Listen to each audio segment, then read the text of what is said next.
সিলেটের বিপক্ষে শুরুতে ব্যাটিং করতে নেমে উদ্বোধনী ব্যাটার তানজিদ হাসান তামিম শুরুতেই ফিরে যান। 4 বলে 6 রান করে এই ব্যাটার ফিরলে মাত্র 7 রানের মধ্যেই ঢাকা ক্যাপিটালস হারায় তাদের প্রথম উইকেট। তবে এরপর উইকেটে আসেন মনিম শাহরিয়ার, আর মনিম শাহরিয়ারকে সঙ্গে নিয়ে দুর্দান্ত খেলতে থাকেন লিটন দাস। এক প্রান্ত থেকে ধরে খেলছিলেন মনিম শাহরিয়ার, অপর প্রান্ত থেকে দুর্দান্ত সব শট খেলছিলেন ক্লাসিক লিটন কুমার দাস। তাই তো মুহূর্তেই লিটন কুমার দাস এবারের বিপিএল এর প্রথম 50 পূরণ করেন। 50-র পর আরও বিধ্বংসী হয়ে ওঠেন লিটন কুমার দাস।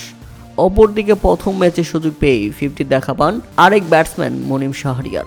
তবে এই ব্যাটার 50 করতে বল খেলে ফেলেছেন 46টি। শেষ পর্যন্ত লিটন দাস খেলেন 43 বলে 73 রানের চোখ ধাঁধানো ইনিংস। লিটন ফিরলে 136 রানের মধ্যে ঢাকা ক্যাপিটালস হারায় 2 উইকেট। এরপর ফিরে যান মনিম শাহরিয়ারও। 47 বলে 52 রান আসে এই ব্যাটারের ব্যাট থেকে।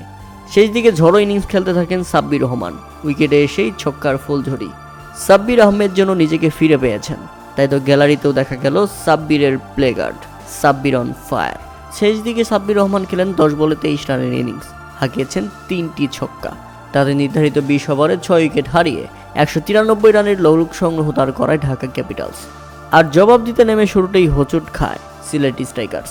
মুস্তাফিজুর রহমান প্রথম ডেলিভারিতেই ফিরিয়ে দেন 140 কেজির ব্যাটার রাকিম কর্নওয়ালকে। তাতে রানের খাতা খোলার আগেই সিলেট স্ট্রাইকার্স হারায় তাদের প্রথম উইকেট। এরপর জর্জ মুন্সি ফিরে গেলে 19 রানের মধ্যেই সিলেট হারায় 2 উইকেট। সুবিধা করতে পারেনি অ্যারন জন্স। 8 বলে 14 রান করে ফিরে গেছেন এই ব্যাটার। এরপর ফিরে গেছেন নাহিদুল ইসলাম। 11 বলে 11 রান করে এই ব্যাটার ফিরলে 88 রানের মধ্যেই সিলেট হারায় 4 উইকেট। তবে সিলেটকে একাই টেনে নিয়ে যাচ্ছিলেন জাকির হাসান। এই ব্যাটার রীতিমতো ঢাকা ক্যাপিটালসের বোলারদের নাভিশ্বাস তুলে ফেলেছিলেন। তবে শেষ পর্যন্ত ফিরেছেন 27 বলে 58 রানের ইনিংস খেলে। ততক্ষণে 5 উইকেট হারিয়ে 109 করে ফেলেছে সিলেট স্ট্রাইকার্স। উইকেট হারালেও শুরু থেকেই রানের গতি সচল ছিল সিলেটের। জাকিরের পর উইকেটে এসে দারুণ ব্যাটিং করতে থাকেন রনি তালুকদার।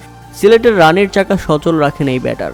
তবে ইনিংস বড় করতে পারেননি তিনি। তবে যতটুকু খেলেছেন 20 বলে 30 রান করে সিলেটকে জয়ের বন্দরে পৌঁছে দিয়েছেন।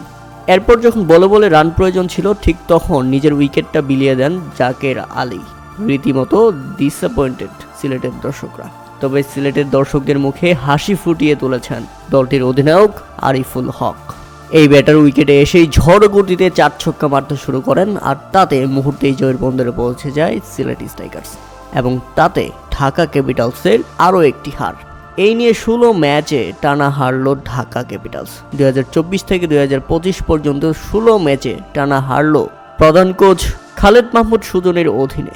তাই তো সুজন কাকু আজকে রেগে গেছেন, কেননা 193 রানের লড়ুক সংগ্রহ নিয়েও সিলেটের কাছে হেরে গেছে তারা। এতে সুজন কাকার রেগে যাওয়াটা স্বাভাবিক। সাকিব খানের কথা আর নাই বললাম।